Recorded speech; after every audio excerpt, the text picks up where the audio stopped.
ನೋಡಿ, ದೊಡ್ಡ ಸ್ಪೂನಲ್ಲಿ 2 ಜೀರಾ ರೈಸ್ ಮಾಡ್ತಾ ಇದ್ದೀನಿ ನಾನೀಗ.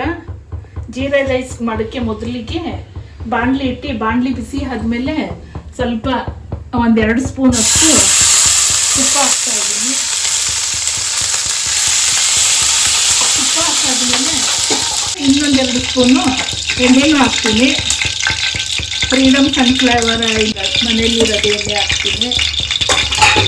ತುಂಬ ರುಚಿಯಾಗಿರುತ್ತೆ ಜೀರಾ ರೈಸು. ನೋಡಿ, 1-2 ಸ್ಪೂನ್ ಅಷ್ಟು ಜೀರಿಗೆ ಹಾಕ್ತಾ ಇದ್ದೀನಿ.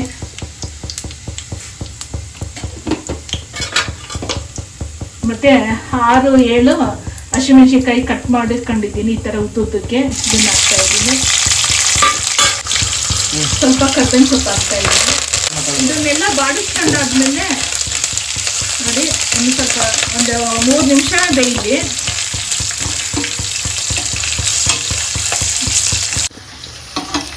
ಈಗ ಇದಾಗಿದೆ. ಈರುಳ್ಳಿ ಹಾಕ್ತಾ ಇದ್ದೀನಿ.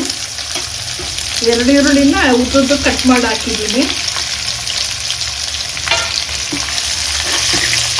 ರುಚಿಗೆ ತಕ್ಕಷ್ಟು ಸಣ್ಣದು ಸಾಲ್ಟ್ ಹಾಕ್ತಿದ್ದೀನಿ.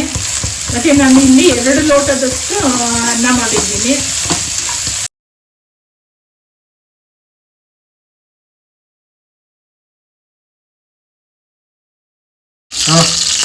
ಗೋಡಂಬಿ ಹಾಕ್ತಿದ್ದೀನಿ ಇನ್ನೊಂದರಲ್ಲಿ.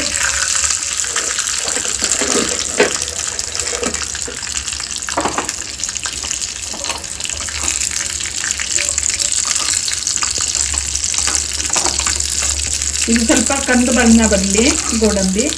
ತುಪ್ಪದಲ್ಲಿ ಹುರ್ಕೊತಾ ಇದ್ದೀನಿ. ನೋಡಿ, ಈ ಥರ ನೋಡಿ, ತುಪ್ಪದಲ್ಲಿ ಗೋಡಂಬಿನ ಹುರ್ಕೊತಾ ಇದ್ದೀನಲ್ಲ, ಘಮ ಘಮ ಅಂತಿದೆ. ಎಷ್ಟು ಗಮ್ ಅಂತ ಇದೆ ನೋಡಿ. ಈ ಥರ ಇನ್ನು ಸ್ವಲ್ಪ ಆಗಲಿ. ನಾನು 2 ಲೋಟದಷ್ಟು ಜೀರಾ ರೈಸೇ ತಗೊಂಡಿದ್ದೆ. ಅದಕ್ಕೆ ಉದ್ದುರಾಗಿ ಮಾಡಿದ್ದೀನಿ. ನೋಡಿ, 4 ಲೋಟ ನೀರು ಹಾಕಬೇಕಾಗಿತ್ತು. ಅದಕ್ಕೆ ನಾನು 3.5 ಲೋಟ ಹಾಕಿದ್ದೀನಿ ನೀರು. ಈ ಥರ ಉದ್ದುದ್ರಾಗಲಿ ಅಂತ ಅಂದ್ಬಿಟ್ಟು ಹಾಕಿದ್ದೆ. ನೋಡಿ, ಈಗ ಆಗಿದೆ. ಈಗ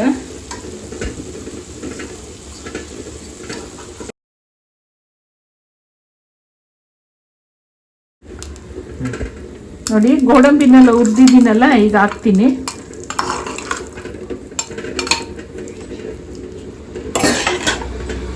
ನೋಡಿ, ಎಷ್ಟು ಚೆನ್ನಾಗಿ ಬಂದೈತೆ.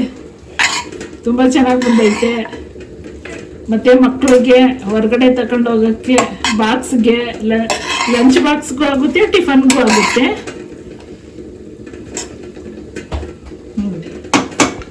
ಇದ್ರ ಜೊತೆಗೆ ದಾಲ್ ರೆಡಿಯಾಗಿದೆ. ದಾಲ್ ಫ್ರೈ ಮಾಡಿದ್ದೀನಿ. ಈ ಥರನೇ ಗಟ್ಟಿಗೆ ಮಾಡಬೇಕು. ಇದಕ್ಕೆ ಚೆನ್ನಾಗಾಗಿದೆ. ನೋಡಿ, ಈಗ ಆಗಿದೆ, ಚೆನ್ನಾಗಿ ಮಿಕ್ಸ್ ಆಗಿದೆ.